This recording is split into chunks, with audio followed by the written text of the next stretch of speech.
Cardinal Pizzaballa, the word of God resounds louder than any silence.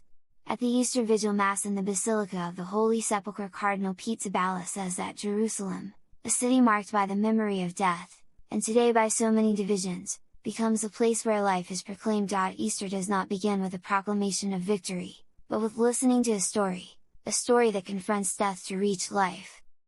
With these words, the Latin Patriarch of Jerusalem, Cardinal Pizzaballa, recalled the passage through darkness necessary to reach the resurrection, in his homily for the Easter Vigil celebration that he presided over on the morning of Saturday, April 4th, in the Basilica of the Holy Sepulchre. Given security restrictions, only a few people took part in the liturgy, including the Franciscan friars of the Custody of the Holy Land. They live in the convent of the Holy Sepulchre, called by local Christians the Church of the Resurrection. God takes upon himself all dimensions of the human existence. The doors are still closed. The silence is almost absolute, broken perhaps by the distant sound of what war continues to sow in this holy and torn land. Cardinal Pizzaballa began, adding that in this very place the word of God resounds louder than any silence. The Cardinal explained that the faith of the Christian community in the Holy Land is a fragile faith that has been tested, perhaps weary, yet still standing, not because of their own strength but because someone sustains us here.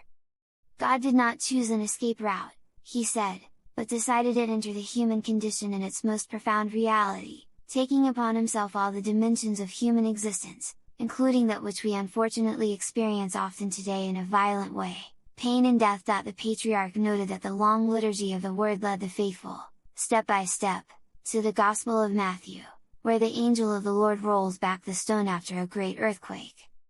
This is the heart of a passage that shakes the whole world, a stone removed not by human strength, but by divine power, he underlined. At this moment, the Patriarch continued, it seems there is no one who can roll away the stones from the tombs of suffering continuously dug up by war. But precisely for this reason, we listen with greater urgency to the question the women carried in their hearts, who will roll back the stone for us? This is a question at the heart of every search for hope when it seems there is nothing left to do. The Cardinal insisted that today, this question is raised throughout the Holy Land, and from every place in the world marked by violence. And the answer, he continued, is not an empty proclamation, but an actual occurrence. The stone has been rolled away. Not by our own strength, but by the power of God's love, which is stronger than death. God does not wait for our wars to end to restore life.